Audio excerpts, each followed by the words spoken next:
Okay, good morning and welcome to Iyun with Benzion. Today's daf is Yevamos daf Kuf Chaf 120. Yesterday we discussed the difference between Ruba the Isa Kaman, Ruba the Leisa Kaman. Had a long discussion with one of the Rabbanim over here in the shul. He said for sure Ruba the Leisa Kaman is a stronger proof. He said Shev Shmaisa says this. The Achronim say this. I think Shev Shmaisa was one on the Ksos, Abir Leib Cohen or something like that.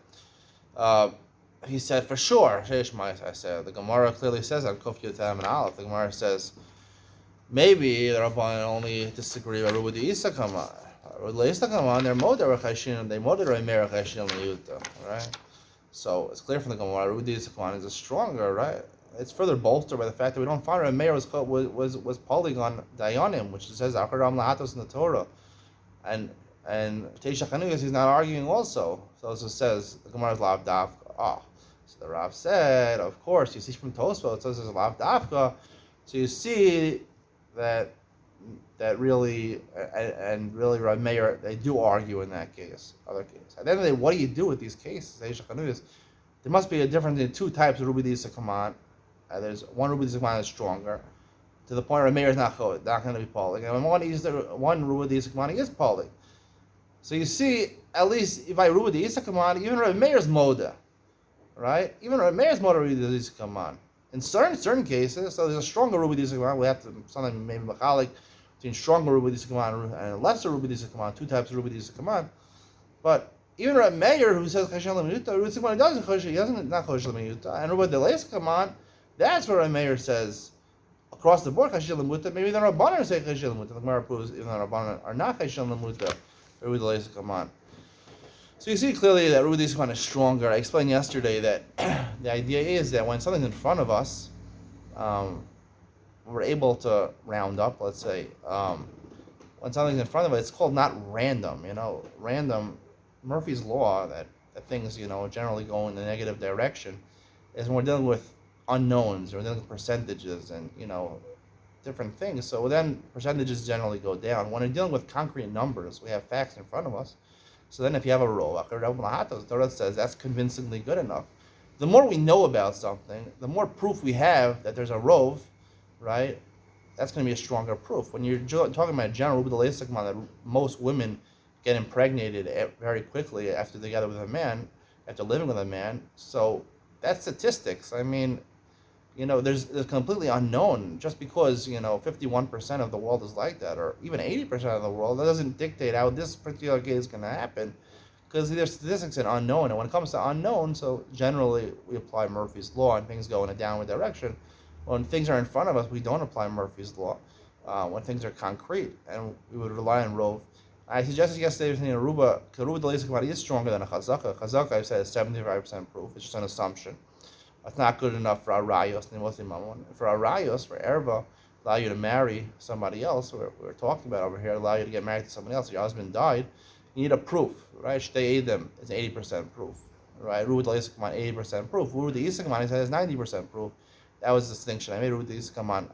Today we're introduced into something else which is valid for allowing a woman to remarry, Arayos, which is Hukush the Dide Mamnis, Davar, Erba. You need you need at least 80% proof in order to do that. It says you have Simonim.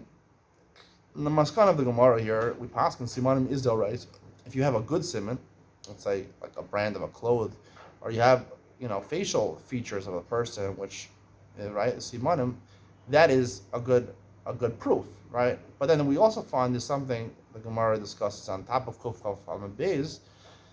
Simon Muvak, right? Even if you hold Simonim is Lav Derabana, is Lav Doraisa, it's Derabana, and Simon Muvak will be Doraisa. So you see now we take it one step up, and we hold Simonim as Doraisa. Simon Muvak is obviously better, right? It's unquestionable and impeccable Simon, something that you can't find. It's hard to find. It's hard to not believe the Simon. It's a good identifying. It's a really good identifying signal that it's the person. That's a Simon Muvak. Right, and the Gemara discusses maybe a mole, might be a Simon Muvak or something like that. So, a Simon Muvak, I would say has the koach of. It's not. I wouldn't say it's 100%. It's not a idea, but it is 90% proof. Ruba the Isa Kaman and Ruba the Leisa Kaman. What is the difference, right? So they're both proofs. They're both not 100% proofs. One's 80%, one's 90%. What's the practical difference? So I believe it has a practical difference in actual machlokis poskim over here. The Gemara says, the Maskana of the Gemara, it says that one of the testimonies and mentioned in the Mishnah is that he testified a person was maguyad, which means he was stabbed with a knife, right? You can't assume the guy died. So the Gemara goes back and forth. It seems maybe you can't assume the guy died. So the Gemara, Maskana at the end, Rava Amar, the last answer of the Gemara, towards the bottom of Kuf Chacham Bey, is Rava Amar Zakim Middle Benes a white knife. Rashi and the Mefarshim interpret a very hot knife, even though they're called a red hot knife, not a white knife. White is also a hot knife. I don't know, but I translated a white knife as a bread knife. A bread knife cuts white things. There's only 3 or 4 or 5 main types of knives they use in the kitchen. One of them is a bread knife, which generally cuts white things, as opposed to a carving knife, which would cut, meats, or a butcher's knife, would cut, meat, which is red or dark.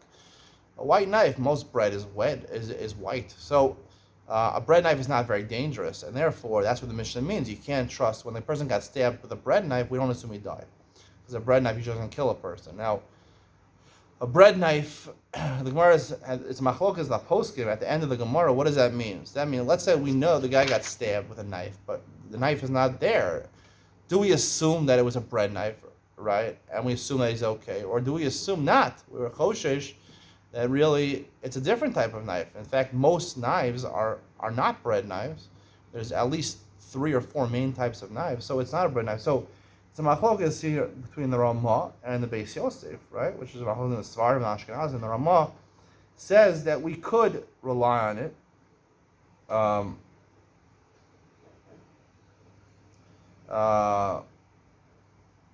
Generally, however, we assume an ordinary knife was used and the wife was permitted to marry. Right? We assume that what? We assume that a sharper knife was used, because rove knives are not bread knives. So therefore the sharper knife was used. Therefore we assume the husband died and she can remarry. Only where we know it's a bread knife, then she can't remarry. But the Beis Yosef argues on that and says the Gemara sees Sakim Lubenes. We assume, right? We don't allow the wife to remarry. We assume that it was a bread knife and the husband didn't die, unless we know otherwise. So what's the machlokas? We paskin, Ashkenaz and paskin. Rov Klal Yisrael Paskins, like the Ramah, like the Torah, that we allow the woman to remarry. We assume it's a deadlier knife. So I think the shaila comes down to what we were talking about before, about Ruba the Isakaman, Ruba the Leisakaman. When the Gemara says a bread knife or not, right? The knife is not in front of us, but if you learn, like I'm saying, Sakin Milubenis, the Chiddush is the Sakin Milubenis about a bread knife. So that's really a Ruba de Isakaman, right? When you don't have a Ruba de Isakaman, where statistics, we're talking about all the women in the world. That's a large quantity size, sample size. All the women in the world, most of them, Misabros Violdos after they're together with a man for a while. A bread knife, there's 3 or 4 or 5 main knives. Bread knife is one of them. That's a Ruba de Isakaman, right? So we know there's only a couple of knives that possibly be used. Even there's 10 knives that are normally used. So that's a Ruba de Isakaman. Or with these come out 90% proof. 90% proof. We don't have to be chosh miyuta, because as I mentioned yesterday, even though we paskin that you go after Ruba de Leisakaman, there are a lot of poskim that say chayshin miyuta, that we are chosh miyuta. So this is the nafkin to Ruba de Isakaman, Ruba de Leisakaman. We are chosh miyuta, like Reb Meir, only by Ruba de Leisakaman. By Ruba de Isakaman, we're not chosh miyuta. A 90% proof, we're not choshish for the miyut. An 80% proof, we are choshish for the miyut in certain circumstances to be machmir. So that, based on my explanation, that would explain the Torah over here, that we assume it's a Ruba de Isakaman, that it's in fact a deadly knife, as opposed to a bread knife. Most knives are deadly, so therefore we assume the person actually died and she can remarry.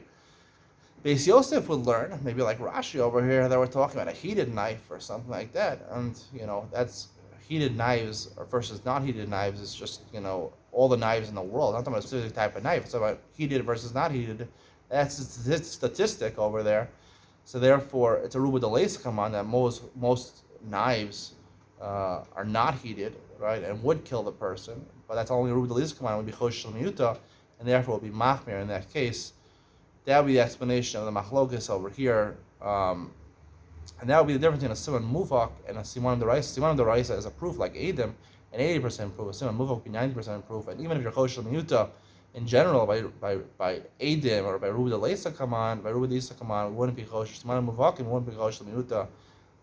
I want to just add one more point. I was about to start off the show, but I'll add one more point over here, just to prove a little more what I'm saying. Is that there's a concept in the Torah called a chomish, right? A chomish is basically, you have the penalty, you have to pay a fifth. If you're makdish something, you want to redeem it, you eat truma tmeya. These are things, hektish and truma. Truma doesn't belong to you. Truma is hektish. You have to makdish it to the Kohen. It maybe doesn't belong to the Kohen entirely. These are hektish, truma, hektish, those things, 1/5, because 1/5 designates that I don't have complete bias over it, right? 90% ownership, 90% in my direction basically means I have ownership over something. We assume I have ownership over something, right? When you give a meiser rishon, meiser sheni, that's your money. Meiser, we don't pass among avoid, pass is yours. Meiser ani, the staka, it's yours. Generally, your money is yours, and when you give a tenth, it's still your money. So a tenth does not detract from your bias. 1/5, right? There's a penalty of 1/5 when it comes to things which don't belong to you, which is just a penalty showing that you don't really have bias over it. When I'm makdish something, I want to redeem it, or I give I take truma and I eat someone else a Kohen's truma, I have to pay 1/5 because those things don't belong to you. When it doesn't belong to you, 80%, choshesh l'miyuta lahalah, choshesh l'miyuta by aruba d'leisa kaman, by only 80% proof for choshesh l'miyuta, it shows you don't have entire bias. Over 90% will be entire bias, and we're not choshesh l'miyuta. That's the difference between Meiser and Chomish in the Torah. 90% versus 80% is very clearly borne out in the Torah. There's proof to that. I'll discuss more. I'm a Vazi also in a Chomish when it comes to your money, maybe tipping, maybe tzedakah. Talk about that more in Masechet Ksuvos. See you in the next one.